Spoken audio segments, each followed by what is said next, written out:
Jeff Young, what's up, man? It's been a little while, but we were always talking, but we haven't done a podcast in a while. So what's up? Oh, I'm doing well. Yeah, it's been a while. We haven't talked baseball. I think maybe we chatted at the end of last year. I can't really Hmm. remember. Actually, it hasn't been that long. It's Yeah, only been a few months, so maybe right. not long enough. How are you? Yeah, doing good, doing good. It's funny. We talk all the time, but it's usually pretty nonsensical. But I do like to have you on though because you are a knowledgeable baseball fan. You are legitimately the site expert. You are an expert, the site expert for Around the Foghorn, covering the San Francisco Giants. So obviously, I see your tweets all the time. I like to be stupid and rile up fans occasionally. I don't think it really happens. I think if anything, they think they know our bit. But anyway, but you always have really good stuff on Twitter, and you're on the radio all the time. So you're a legitimate baseball person. How does it feel to be a legitimate baseball person? I mean, I it's like a dream come true. You're speechless. I'm out of words. I live by the motto "fake it till you make it," and if I've made it, then I've faked it quite a bit up until this point. So it feels good. I'm speechless. Yeah. Well, you've been writing. You've been a site expert since 2020, right? And you've been writing since Yeah. like before that, 16, 17. I don't know what the year was. I forget now. But you've been doing the Giants stuff for quite a while. Yeah, I've been a contributor for Around the Foghorn for 8 or 9 years at this point. I kind of forget when that first article was written. I'm sure I can access that first article. I don't know if I want to read it. I'm sure it was pretty brutal. I thought I was being edgy and funny early on when I wasn't probably. But yeah, it's a little drier now, more analytical. Yeah, so I've been doing it for 8 or 9 years. There's a guy, Nick, who has joined as like a site co-expert within the past year, putting out really good content. So, um, I mean, we just try to get out Giants content every day. I've been doing a lot of minor league content, which is kind of the stuff I want to do. That's the stuff I enjoy. That's what I watch most. Usually, when the Giants game is going on, I'm listening to it on the radio. If they're at a good part, then maybe I'll turn it on. But I'll be watching the minor league teams, which they all kind of play around the same time during the week. San Jose, Eugene, the Giants, and Sacramento, they all play at night. So I'm kind of flipping through the games when certain guys come on. So I guess you were already tuned into that Flying Squirrels getting perfect gamed against until they broke the no hitter, broke the. I should say they broke the perfect game. So then it was a no hitter. Then they took the lead, and then they lost the game all within about an inning or so. It's like a top of the eighth inning was a perfect game for Binghamton. They broke that up with the no hit, making a no hitter. Got the lead in that inning, lost the game anyway. They're brutal this year. I think when you go that deep into the game, the results of the game, whether you win or lose, doesn't matter so much as you don't get perfect gamed or no Yeah. hit. Or not Sacramento, but Richmond a couple of weeks ago, like went 8 and 2/3 innings without allowing a hit, and then they did allow a hit at the end, but they nearly got a no hitter a couple of weeks ago. Yeah. So yeah, I mean Richmond's kind of tough. It's kind of weird because they have some pretty good starting rotation options, but in the Giants system in the minors, like Richmond tends to get overlooked. I think because it's on the East Coast. A lot of the prospect talent tends to be on the West Coast, and guys go through, especially the past few years. Giants prospects will go through Richmond very quickly. So there wasn't like any sort of like continuity that you see when you look at like Sacramento, for example. It's kind of the same guys in the lineup every day. Whereas with Richmond, it's kind of it's kind of stitched together. Uh, yeah, it could also be a reflection of where the Giants farm system is at right now. They don't have a ton of high upside position players, with the exception of Bryce Eldridge, who is in Richmond and doing quite well there. But yeah, that's just been a problem. Affiliate, not in a bad way. It's just it doesn't get a lot of help. Yeah, so as we're recording this on Saturday, May 24th, Richmond is 13 and 30. So they are um, finishing off the 2025 season in the Diamond before they go to the new stadium, CarMax Park, which I don't know if you guys know about that out there, but that's been a whole thing for like 30 plus years, going back to when they had the the Richmond Braves new stadium. Whether they're going to ever get a new stadium, they finally are. So Good. it looks like the Squirrels will not be a playoff team unless they can rally in the second half and win the second half title. Yeah, so is that the state of the Giants minor league systems though? It's just not very good across the board, or Yeah, I mean, if you look at the rankings, they're usually near the bottom as a whole.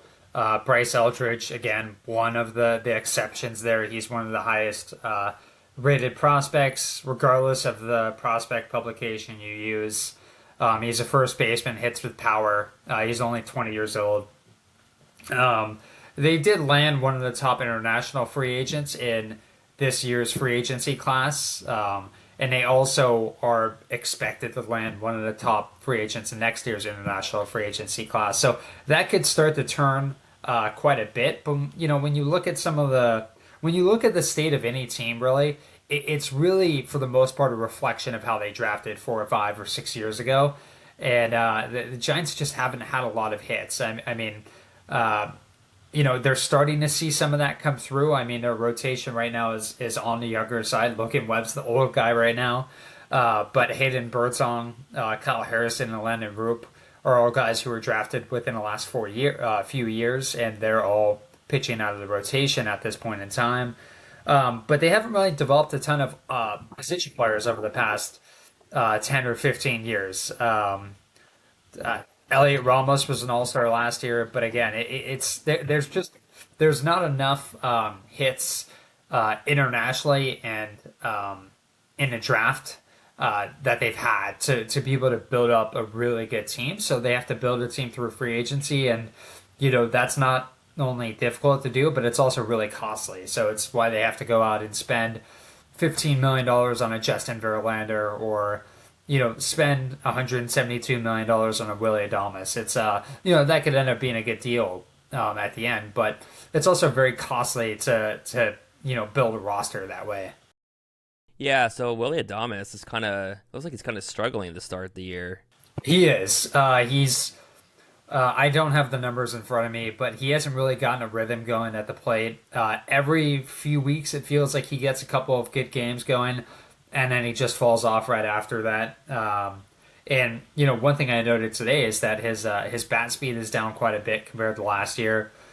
I don't know how to quantify that exactly, what that means to his top line stats, but it's down. I think he had a 73.6 mile per hour bat speed last year. It's at 71 point something this year. So that's just kind of something to monitor. The bigger issue, I think, right now is defensively. He just hasn't looked all that great defensively. He's made the routine plays just fine. But if you look at the defensive metrics, they took a dip last year, and that dip has kind of continued into this year. So not ideal for somebody who just signed a 7-year contract, but at some point during this contract, they're going to have to broach the conversation of him moving to a different position, likely second base. I think that's something they want to get to a few years down the road, but his numbers just haven't been good defensively right now. So that's the bat hasn't been there, but how he's performed defensively is probably a bigger concern to me right now.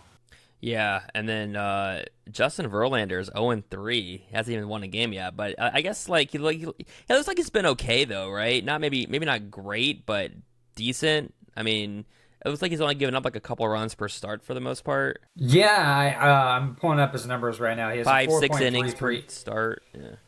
Yeah, 4.33 ERA in 10 starts. The funny thing about that is he's actually had some really good starts.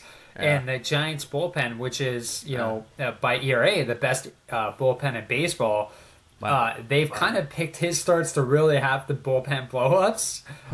So if you look at the games he pitched in his last 4 or 5 starts, he's left with the lead and in line for the win, but the bullpen just couldn't hold it for one reason or another. And it's guys like Tyler Rogers, who's been, nails this year, unable to close out or unable to preserve the lead against a team like the Rockies. So it's he's pitched better than his record would suggest. He's 0-3. He probably deserves to have at least 3 or 4 wins on his stat sheet right now. But the bullpen, for whatever reason, they've just picked his starts to really kind of have their off night. Yeah, he's probably asking like, "What I do to you guys? Like, I'm doing you guys a favor. I'm coming out here to win some games." But yeah, he's on the IL Yeah, though. So I guess he is. it's gonna be a couple weeks before we see him again, most likely. Yeah, I mean, they didn't seem like they didn't make it sound like it was serious. It was like a pec strain or something like that.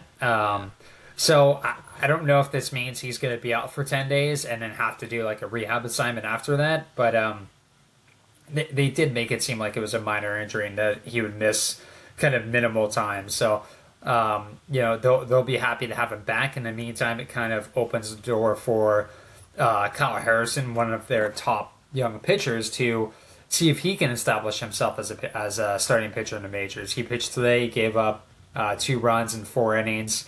He was on a pretty tight pitch count, so he couldn't really go any deeper than that. There was some good, some bad with his start, but it was also his first start in like a month. So kind of really tough to evaluate that. Yeah, going up against the pesky Nationals. Yeah, that lineup. But when I look at the Nationals, I mean, they beat the Giants today. So, what do I know? They had 3 runs. But once you get past the 4 or 5 hitter, it's a pretty steep drop off in production at that point. James Wood, that guy is a big guy. He has some massive power. He hit a 2-run homer today. I think it was off a changeup from Kyle Harrison. I mean, there was no doubt about it. That guy's he's just got incredible power. So if you're going to give it up, that's the guy to give it up to. Yeah. So I was at the Nationals-Orioles game last Sunday in Baltimore. The Orioles, geez, what a train wreck. But the Nationals, though, swept the O's, trying to pull up their box score real fast. So we did like it was a trip up to Baltimore, so it's like a 3-hour drive, 3-hour ride, and we got there just as first pitch was happening, and so I didn't see it, but I heard the crowd when the Nats leadoff home run to start that game. I think it was C.J. Abrams that had the leadoff home run. I think it was by the time we were in our seats, it was bottom of the first. It was 1-0 Nats, but then the Nats scored 6 in the second inning to go up 7-0. So I missed C.J. Abrams' first inning home run. I saw his second inning home run, though, when the Nats were just pouring it on. So yeah, Abrams was 3 for 5 with 2 home runs that day. James Wood was 2 for 4 that day with 2 RBI.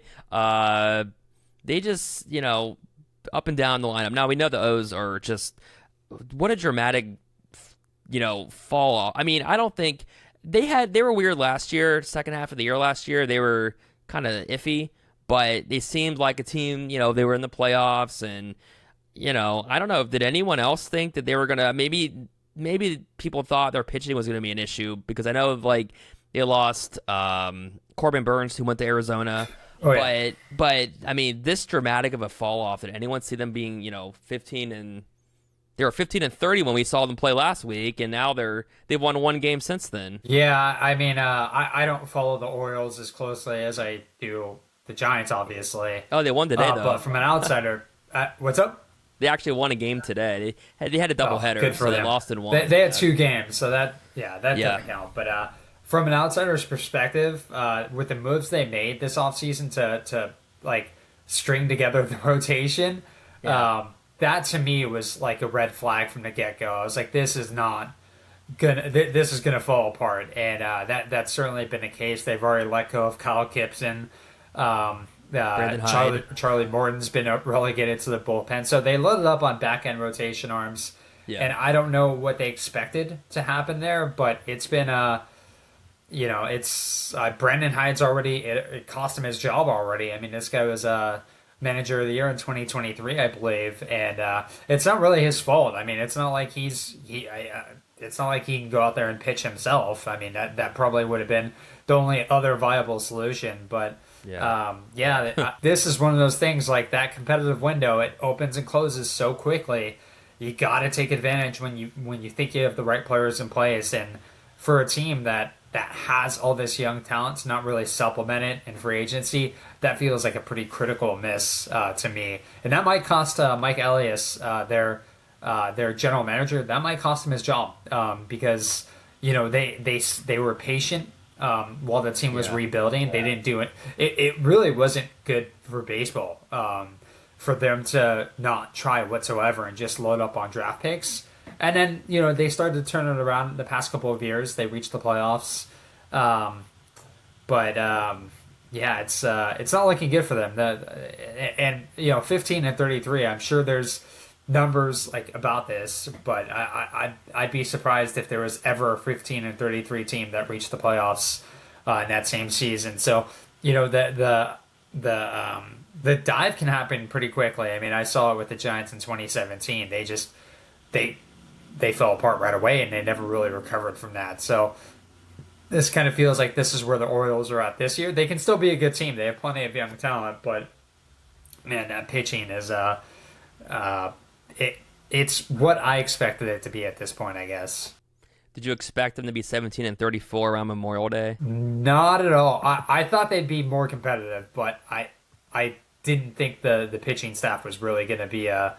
I'm pulling up their numbers right now. I didn't think the pitching staff was going to be a strength at all. Yeah. And they just have too many starters with like 4.5, 5, 6+ ERAs. Tomoyuki Sagano, a guy they got from I want to say it was the NPB in offseason. He's actually been quite good, even though he doesn't strike anyone out. He's just one of those guys that Yeah. probably misses the barrel of the bat. Just knows how to pitch, knows how to use his pitch mix. Yeah, the Orioles are battling with the White Sox and the Pirates towards like the bottom of the league. So you have the Rockies who are their own disaster. The White Sox are not a good team, but they actually are better. They're like a normal bad team. They're not a disaster of a bad team like the Rockies, like they were last year.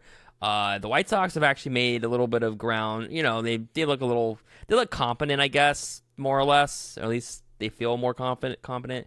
Helps when they have a manager that actually seems like he knows what he's doing. But the Orioles, they're like flip-flopping with the White Sox right now at the bottom of the standings. Just a disaster there. But anyway, so curious, who have you been impressed by so far this season?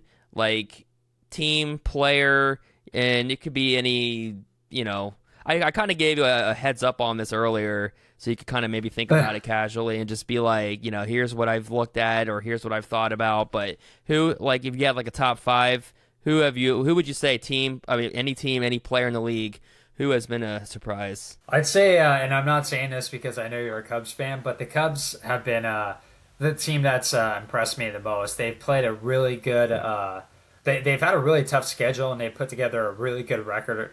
Despite that, I guess I'm a little surprised at how they're doing it. I didn't expect them to be an offensive powerhouse. Yeah. I love that Kyle Tucker trade, by the way. I know they gave up a lot to get it done, but I mean, if you could make a trade to get a Kyle Tucker, and they've done a really nice job of drafting and developing talent, like you can make that trade. Trade a guy like Cam Smith, who they just selected in the first round last year. They have other prospects. That trade made a lot of sense from the Cubs standpoint. I guess I'm a little surprised. I don't know if their pitching staff is quite as good, but I know they lost one of their guys. I think Justin Steele earlier in the year. But yeah, I mean the Cubs, they look like they're probably the best team in the NL Central, and I'd be surprised if that changed later in the year. They have a lot of. I mean, Seiya Suzuki's hitting the crap out of the ball. Kyle Tucker is a hell of a player. Yeah, that's the team that surprised me the most, I guess. The Rockies being as bad as they are, that's surprising in a much different way because I don't think I expected them to only have like 9 wins at this point in the year. You feel bad because it's not good for baseball. It's not good to watch. It's kind of a shame, to be honest. It is kind of crazy that in the state of baseball, you've got two teams back-to-back years in the White Sox and the Rockies who are setting records for futility, and you have two teams playing in minor league. Well, the A's are playing in a minor league ballpark. We know their situation, and then the Rays, kind of a different circumstance with the hurricane last year, but two teams playing in minor league ballparks or spring training, or in their case, spring training complex. But still, it's kind of weird. But yeah, as far as the Rockies though, just absolute disaster. Bud Black. I think they did Bud Black a favor when they let him go a couple weeks ago. Yeah, I don't know. I mean, he was the Rockies manager for 8 or 9 years. I mean, that's amazing. Like Yeah. they had some success early in his tenure as the manager, but for the past several years, they just haven't really tried. And there's been one notable exception there with going out and signing Chris Bryant, and unfortunately, he's just not been healthy at all. Like Yeah. it's at the point where it's like, is he going to be a healthy person like after his baseball career is over with? I hope that's the case. But with all the back injuries, it's like it's a little concerning at that point. So I mean, hopefully he can have a normal life after baseball. But yeah, that's one deal that's unfortunate. It's fallen pretty flat. He was a hell of a player. Yeah. But yeah, I mean, other than that, they just haven't really done anything to upgrade the roster. Like they're just not spending in free agency. It's a shame. And yeah, Bud Black, I mean, probably deserved better than that. And it's probably not a bad thing that he got let go from that position. That's not. I know they say it's one of the 30 best positions in the game. I don't think there are people lining up to want to be the Rockies manager. Yeah. I mean, it's like if someone does take that job, it's probably a guy that's a first time manager finally breaking Yeah. in, but it's not a guy. It's not like Terry Francona picking the Rockies over someone else like the Reds. What else surprises you? Any players or teams around the league? And it could be on the Giants too, or it could be the Yeah, Giants. They're a good team right now. they're pretty good. They got off to a really hot start. This number's kind of been floated out there on the web. I think they're 30-22 right now. They got off to an 8-1 start, and I think they're basically 500 since then. I don't know what that means, Yeah. but yeah, they're all. I again, if you told me there were going to be 8 or 9 games over 500 by the time Memorial Day came around, I would have been shocked. Uh, yeah, I mean, I think they've been one of the more pleasant surprises, at least for me, in baseball this year. I didn't expect them to be quite as good as they are. And they're doing it with good pitching, good bullpen. The offense is very middle of the pack. The defense hasn't really been a strength, with the exception of a few areas. They've got Patrick Bailey, who's not hitting, but he's also one of the best defensive catchers in baseball. Matt Chapman is still an excellent defensive third baseman. Jung Hoo Lee's, he's been the catalyst for the Giants lineup. He's impacting a game in all facets. I think from a Giants standpoint, he's probably the biggest pleasant surprise that they've had so far.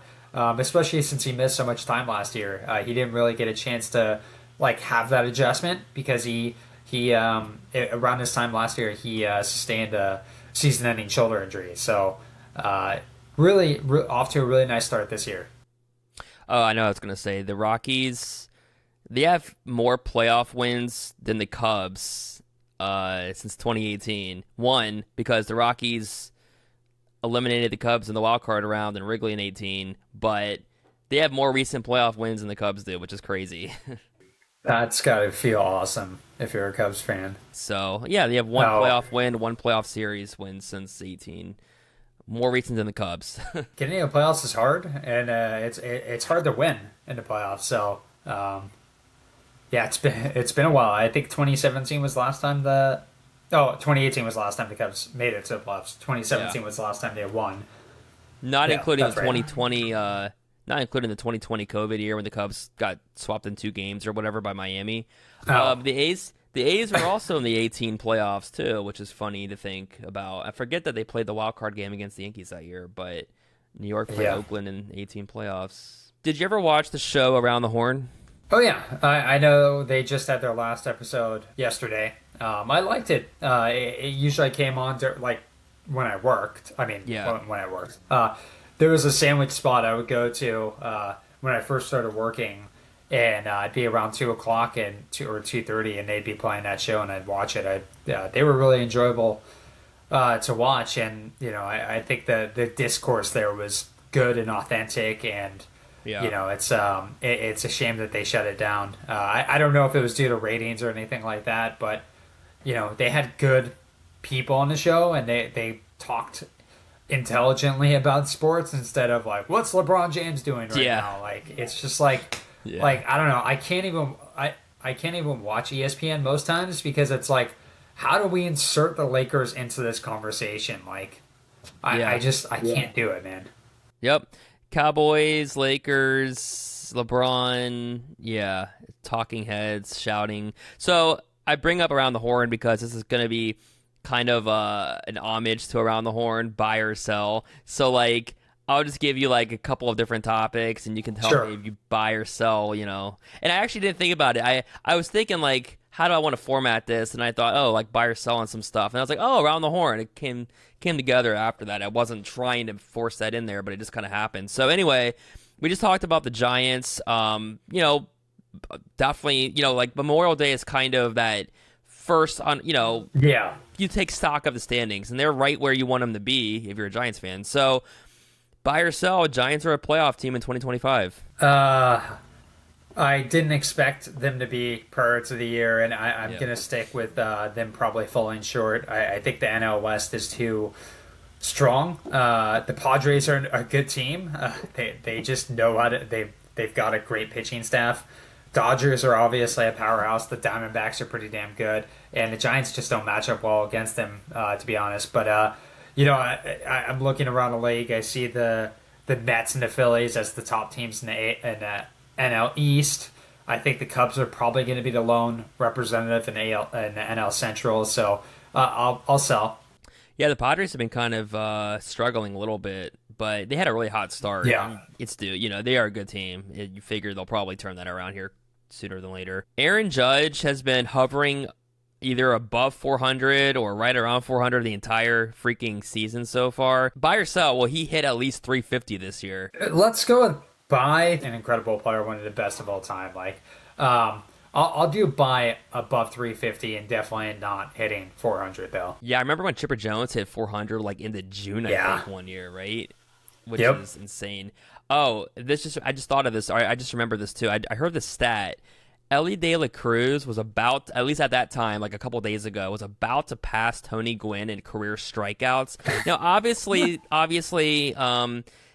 baseball today, it's different. People strike out a ton. They hit a lot of home runs, all that. But Tony Gwynn also on the extreme the other way, never really struck out. So it's just crazy Yep. when you think about that. A guy that had like 400 and something career strikeouts. I think, let me see. What it was. Yeah, I think if you look at some of his stats, like year by year, there's like one year he had 14 strikeouts and like Yeah. 600 plate appearances. Like who Yeah. does that? Just He's an at incredible hitter, man. I mean, he played for 20 years and he struck out 434 times, and he went, Yeah. so many.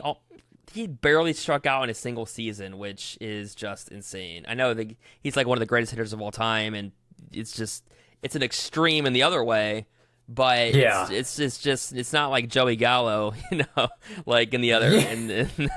Yeah.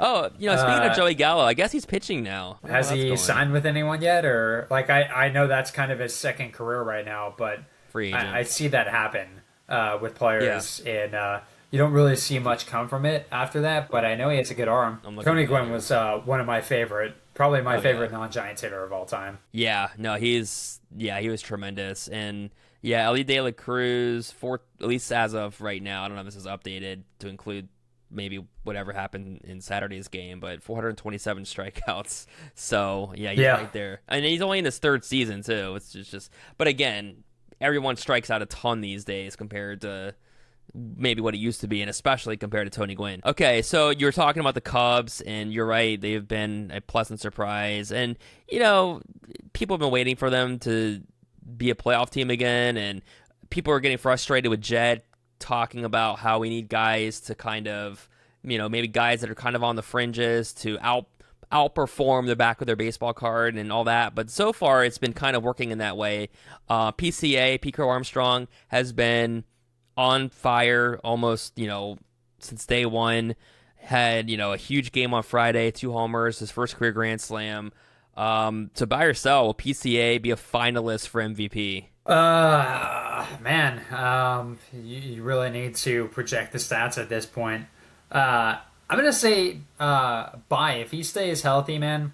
A guy who can impact the game on both sides of the ball. I mean, he just with the way he's hitting. I mean, that the upside is so tremendous that I'm going to say, he'll be in the MVP mix, whether it's receiving down ballot MVP votes or actually a legitimate candidate. Who that kind of remains to be seen, but.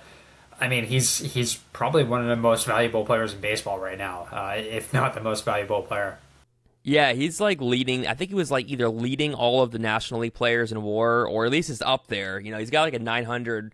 He's got a 908. At least, again, I'm looking at Baseball Reference, so I don't know if it's updated yet to include Saturday's game, but 908 OPS. He's hitting. He's got 14 homers. I think he leads baseball in home runs since like April 12th, I think is what the stat was. Something like that. He's one of the top home run hitters right now in baseball, which is kind of crazy to think. 14 stolen bases. We know he's super fast. He's very good in the outfield.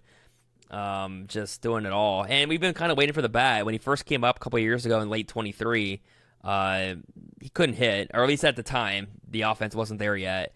And obviously, it's been a huge, story. He's been a huge part. He's been the Cubs MVP right now, and that's including Kyle Tucker, who has actually been kind of struggling lately. But he broke out in Miami, and I think he's starting to turn it back on again. And you mentioned Suzuki, and Suzuki has been one of the top RBI guys in baseball, right? Right around where Judge is. It's like Suzuki and PCA. Those guys are like right there in terms of driving in runs and hitting for power and stuff like that. So yeah, Cubs lineup's been really good. So I don't know. Like you said, he'll probably get some votes if he stays healthy. That is, and I expect PCA will fall off a little bit. Everybody slumps. Judge even slumps. He's at like, I don't know, 395 or something now. But like PCA. So do you think if healthy though, like maybe not win the MVP, but like third, he's on the finalist list, like top three. Oh, yeah. I mean, if he maintains this pace, I think pretty easy. And again, that's a huge if there. Yeah. I think it's pretty easy that he'd be a top 3, 4, 5 MVP candidate. Just again with the way he impacts the game both offensively and defensively. I think he's the best defensive player in baseball right now by at least I don't know if it's outs above average or fielding run value. But he's near the top. So, I mean, a guy who can impact the game that much on both sides, I mean, that's what an MVP typically is. Yep. So we were talking about the Orioles and how awful they've been so far.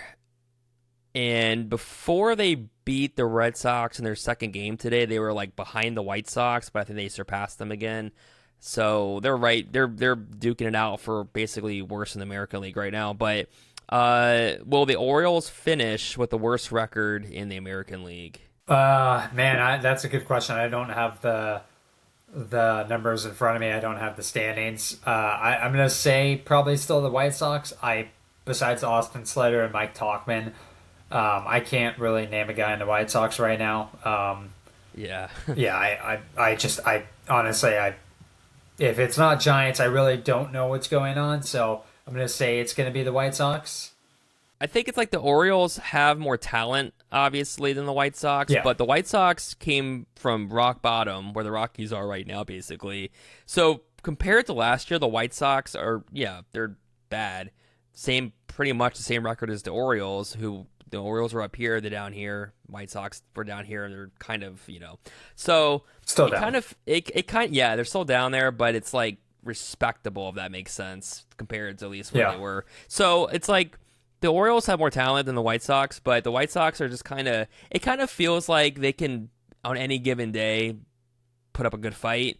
And the Orioles are like just going through it right now to where they're probably just shell-shocked. I think they kind of were when they admitted, like when Hyde got fired, that young players hadn't really been through that, and they realized it's kind of a reflection on them themselves. So I don't know, but the Sox have a minus 49 run differential right now. The Orioles are minus 99. So even the offense, I mean, or maybe that's more. Maybe that's more the pitching. They've only scored 100. They had scored 195 runs and given up 294. So. Yeah, if your rotation isn't giving you a chance, it really doesn't matter how good your offense is, and I think that's kind of where the Orioles are at right now. On the subject of futility, do you buy that the Rockies will break the 24 White Sox level of futility, like fewer than 41 wins? I'll buy there. They they just they don't really do anything well. Their pitching staff is not good. They oddly enough, like if you look at how they're composed, like their pitching staff consists of guys like Kyle Freeland, Herman Marquez, Antonio Senzatella. All those guys were locked up to kind of like long-term deals a few years ago, and I was always like kind of puzzled at why they were doing it. Like some of them had good years, and I guess there was a basis for that. But I was like, they're locking up a bunch of guys that they probably don't need to lock up, and guys that they probably are paying too much to lock them up in the first place. So they they're just not a good team at all. I mean, there's no facet of the game that they really do well. They're not good defensively. They can't hit, which is incredible to say about a team that plays at Coors Field. I don't even think they have those home road splits that they've showed offensively in the past. They can't pitch right now, but they normally can't pitch, so that's not too different. They have some good bullpen arms, if you can believe that. I think it's Jake Bird is having a really nice year for them. So and they have a couple of other guys who are throwing the ball well into the bullpen, which is not something that you kind of expect with the Rockies, but that's kind of where they're at. So I'll buy. Yeah, I mean, because the Rockies have 9 wins right now as we approach Memorial Day. The White Sox around this time last year are pretty much the record that they had this time last year is about the same as what they are now, and they still had a 41-win season. So this White Sox team this year might still be like a 45-win team or something. I think they might hit 50 plus, but the Rockies, I think, I would probably agree. I don't think they're going to get past 41 wins at this point. Yeah, it's the Giants play them 13 times this year, which is great for the Giants, but also they need to win like 10 of those games. Like you can't go 6-7 against the team like the Rockies. That would be pretty tough that'd be a bitter pill to swallow. So the other one I had for you was the A's, and I was going to ask you, buy or sell, do you think they can finish above 500? Because they're 22-30 right now, and they were kind of getting off to a decent start, right around 500, and now they've lost 10 in a row as of right now. So it's not going well, but the Angels have won 8 in a row. The Texas Rangers, the more I think about Texas, that World Series a couple of years ago seems even more random now because it just seems like what they were last year, what they are this year, is what they are, and they just lightning in a bottle a couple of years ago. But anyway, back to the A's. Can they be a 500 team or better? I really like their talent on the position player side. I mean, they've got a lot of it. Jacob Wilson looks great. Lawrence Butler is probably one of my favorite. I know he's not off to a good start this series. Probably one of my favorite young players in baseball right now. Brent Rooker, really likable guy, has pretty good recent numbers. I think they have the talent to be 500. I don't think their pitching staff isn't all that strong. And I feel like I'm saying that with every kind of like down team that we're talking about right now. But really, it comes, you only go so far as your pitching takes you. So that's I think they can be 500. They have enough talent on the position player side to get them back there. What about the Angels? You think they're probably not for real, but is there anything about the Angels that you like right now? They've been hot lately. They've won 8 in a row as of Saturday. Yeah, they're doing it without Mike Trout, right? He's on the injured list. I don't follow the Angels enough to know if they're legit or not. I know Tyler Anderson's generally been a pretty good pitcher for them. I don't you say Kikuchi is pretty good. They have some good players. I don't know if they're legit or not. I mean, the AL West might be somewhat open. Yeah. I don't know. Like the Giants have already played the Angels, the A's, the Astros, and the Mariners, and none of those teams look like they were going to be really strong. I know the Mariners have turned it around since then. But again, the Mariners can pitch. They have a lot of good pitching, especially starting pitching. So, the Angels, I don't know. They're always a hard team to kind of believe in because they just really haven't done anything at all recently. Yeah, I don't buy the Angels at all. They've ever since you know, I think 14 was the last time they were a playoff team, right? Or at least the last time they were a legit good team. They used to be so good in the early like 2002 to 2009 time frame. They were always 100 win plus team and in the playoffs, and they were in the ALCS in '09, and I think it was 14 against the Kansas City Royals. I want to say they played and lost. I think got swept in, and that's pretty much it. So yeah, to me, I think I said this last year. I thought last year the Dodgers, as good as they were and are, I thought they didn't seem.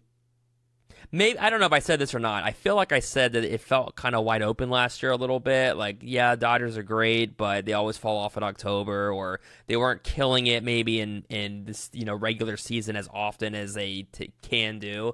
And I was gonna say it feels like that this year right now, where yeah, the Dodgers are great, the Phillies have been on fire lately, but it kind of feels right now it's kind of wide open. Maybe Detroit gets in the playoffs and does something, or the Mets, the Phillies, the Braves have been off all year so far.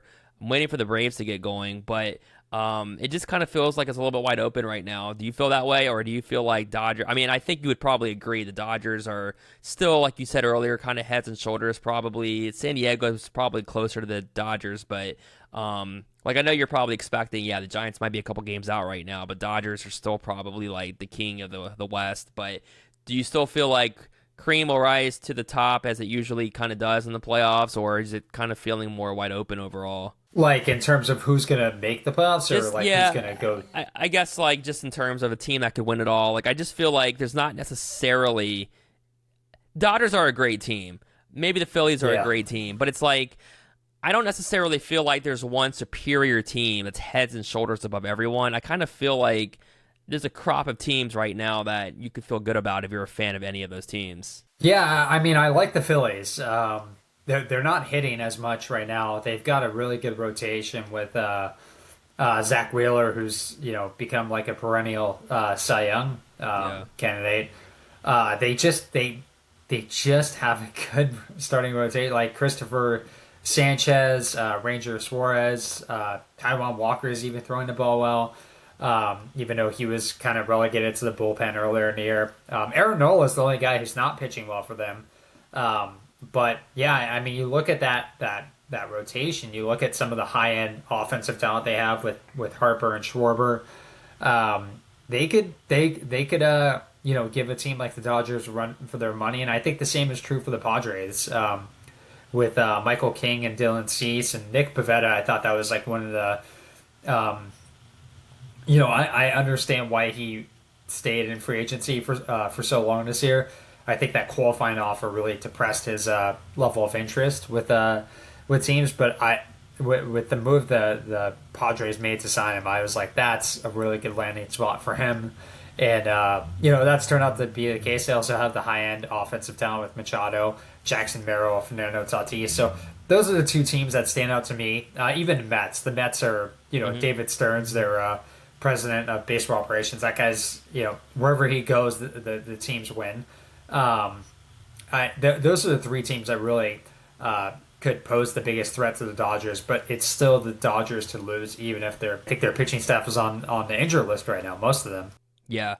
Yeah, the Mets won on Saturday, and Juan Soto has been having a kind of a rough go, I guess, but I think he had a big hit in that game, so he's going to get going at some point, but I don't know if you've been following that discourse, but, everybody, he's not having the kind of start to the year that he had last year, of course, hitting with the Yankees and having Judge right there, and everybody's been kind of zeroing in on his, like, lack of Juan Soto, like, how he's got the shuffle and the enthusiasm, and it's like maybe not as obvious or as pronounced, and people are like, oh, is he really happy as a Met? I don't know even if you've even been hearing any of that or following any of that, but are you surprised by Juan Soto's start to his year, or have you even noticed? I've heard some of the chatter around it. I guess he's one of those guys I'm not ever worried about. Yeah. Um, Yep. I mean, is he happy? He's getting paid $765 million. You I think he's right? going to do just fine. Uh, Yeah, I mean, he's not hitting for as much power as he was in the past. His average is way down. That's a little surprising Yeah. for a guy who's typically been such a really good hitter. Yeah, he's not off to as strong of a start. Who knew? Certainly not me, but not a guy I really worry about. I mean, in terms of just incredible plate discipline and really good swing decisions. Like he is near the top in that list. He doesn't have the benefit of playing in Yankee Stadium. Yeah. I know Baseball Savant has the numbers for this. I'm gonna guess he probably got a couple extra home runs by playing in Yankee Stadium that wouldn't have gone out anywhere else. I mean, you see it with every hitter, Aaron Judge included. They don't need the help, but Yankee Stadium, that short right field porch, that does help him a little bit. Yeah, for sure. I just remember the start he had all year last year. He was just phenomenal. But yeah, I mean, I think the Yankees did well getting Freed. They didn't. I mean, you want Yep. Soto if you can get him, but you got Freed, you got Bellinger. Grisham has been really good for them too, which is kind of funny since he was in that trade. But anyways, also quick thing on Schwarber. I don't know if you even noticed this. I just realized it recently that he's going to be a free agent at the end of the year, which is crazy to think because he signed that 4-year deal back in before 22, and he's already going to be a free agent at the end of the year. I feel like people aren't talking about that. I don't know if Phillies are going to, I would think they're going to try to keep him, but he could be playing somewhere else, I guess, next year. He could be. It just feels like one of those fits that are really good. Yeah. I mean, he's taken his game to the next level since joining Philadelphia. I know he was one of those guys who really reached the majors at a really young age. So I think, he was really good early on, and then maybe he tapered off a little bit, but he's really found his footing joining Philadelphia. Being in the same lineup as Bryce Harper certainly couldn't hurt. But that just feels like a really good fit there between team and players. So I'd be surprised if he's playing elsewhere. But once a guy hits free agency, it's really a flip of the coin at that point. Schwarber's got 11 years in the bigs right now, and he's at 300 plus career home runs. He's at 301 right now. If Schwarber gets to 400 bombs, can he be a Hall of Famer? Probably needs probably more than 400. I'm assuming probably has to be like 500. But I mean, he's only 30. What is he? He's 32. He could probably get to 500 if he stays healthy, right? It's Yeah, kind I of a mean, tall order, but it is. You have to average. If he plays until he's 40, he has to average like what I'm blanking on the math. Maybe yeah, 25 home runs. Yeah, 25 home runs a year, which he can do.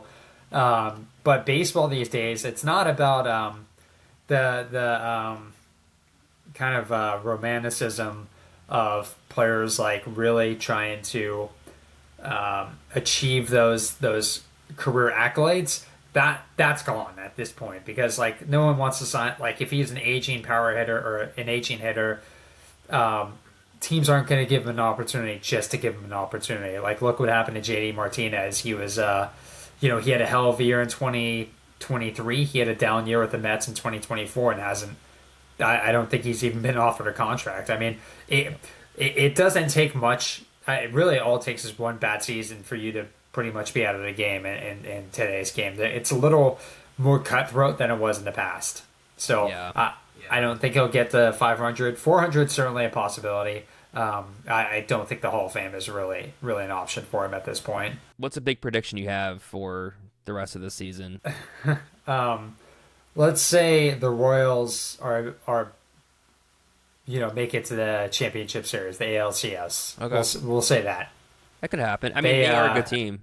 They have a good rotation, man. They turn it around really quickly. Michael Wacha, Seth Lugo, trading for Cole Reagans, drafting Chris Bubich. I mean, that guy was unhittable against the Giants. Like, I don't know if you saw this earlier in the week, but Chris Bubich had he pitched like 5.2 hitless innings against the Giants, and then Wilmer Flores came up. He hit a ground ball to second base. The second baseman was going to field it, slipped, and the ball deflected off his glove, went to the outfield. It was originally ruled an error, and you probably know where this is going, but it was an error when Bubich completed the inning, and then so he's on the bench and still had not given up a hit at that point, and they changed the ruling from an error to a hit while he was on the bench. And I don't know, man. Errors kind of bug me in 2025 because like I don't know what an error is anymore. Like I've Yeah. seen balls like bounce off of Giants players' gloves. And I'm like, that is clearly an error. And this is my old man yells at cloud moment. Back Yep. in my day, if the ball hit off your glove, it was an error. Like Yeah. I want my high school stats to be revised Yeah. to reflect the nicer scorekeeping in today's game I really think they for all the think errors. like, yeah, I really think they roll so many hits now because Yeah, the ball is so fast. They're like, oh, it's, I don't know. I agree. It's yeah. like half the time you think it's an obvious error. So he lost a no hitter on the bench. On the bench, and yeah, baseball savant. I think with all the great things it does, I think it's really ruined the ability to rule something there, because like you see a play, it's like, well, he hit 108 miles an hour. It's a tough play. It's like Yeah. it hit all of his glove. What like Well, that's a but ball he's got to field. I don't know if the scorekeeper is even looking at. I mean, you made it's a good point because I don't know, but I don't know if they're even looking at baseball savant in that moment. But yeah, I think it's the same thing though, where it's like they're thinking, oh, he hit it so hard or he hit it so fast, like he couldn't react. But like you said, it's Yeah, probably an error. And I think it's like in the NFL, we don't know what a catch is. In hockey, we don't know what goaltender yeah. interference is. In baseball, we don't know what an error is. Yeah, and yeah, it used to be pretty cut and dry. They were a lot meaner back 20 years ago, and you know, but that's kind of the way the game is changing. I guess it adds a Yeah. little more offense to baseball, which is their batting averages are down to like 240 now because the pitching's so damn good. So I guess it helps a little bit, but it's probably a marginal improvement. Well, and also, I wonder if that was the same umpiring crew that Freed had like a month or so ago when he lost his no hitter at in Tampa. He lost his no hitter on the bench also. Same sort of thing where there's an error in the Yeah, charge yeah.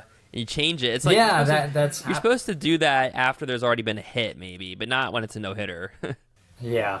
I mean, the good thing was I think Casey Schmidt for the Giants came up the next inning and had a clear double. So it wasn't controversial at that point, but it's Yeah. just, it was a topic when it happened a couple of days ago. So, Royals, to your original question, I'm going to say they make the championship series. They've got a really good starting pitching staff.